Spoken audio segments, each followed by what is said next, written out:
দিচ্ছেন, বলো আমরা আপনারই ইবাদত করি এবং আপনারই নিকট সাহায্য প্রার্থনা করি। আওয়াজ দিয়ে বলেন সুবহানাল্লাহ।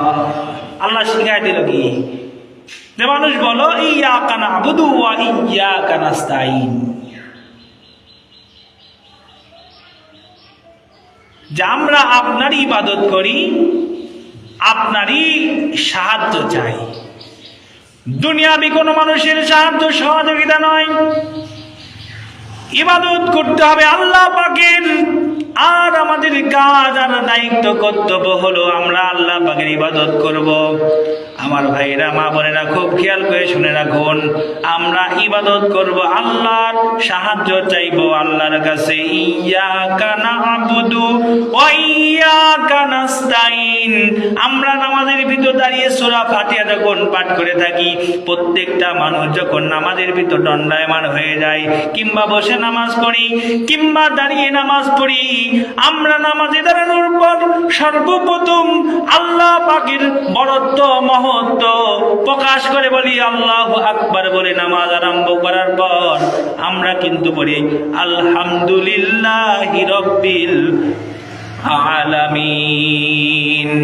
সমস্ত প্রশংসা, যে প্রশংসা অন্য কেউ পাওয়ার যোগ্য নয়, সমস্ত প্রশংসা পাবে একমাত্র আল্লাহ। ওই আল্লাহ পাকের প্রশংসা জ্ঞাপন করে বলি আলহামদুলিল্লাহি রাব্বিল আলামিন।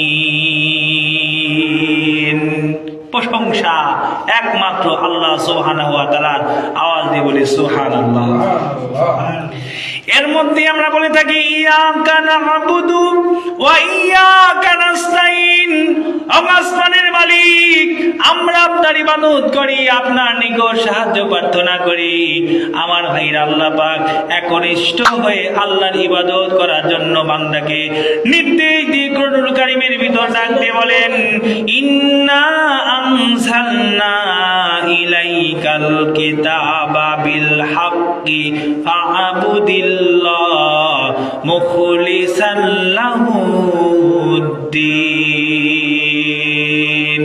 আল্লাহ পাক বলছেন, নিশ্চয়ই আমি তোমার কাছে যথাযথভাবে এই কিতাব অবতীর্ণ করলাম, অতঃপর আল্লাহর ইবাদত করো, তার অনুগ্রহ অনুগত্যে একনিষ্ঠ হয়ে বান্দা আমি আল্লাহ পাক নবীর মাধ্যমে তোমাকে কোরআন দান করেছি। অতএব তোমার কাজ আর দায়িত্ব কর্তব্য হলো আল্লাহ পাকের ইবাদত করো, আনুগত্য একনিষ্ঠ হয়ে। আল্লাহ পাক ডাক দিয়ে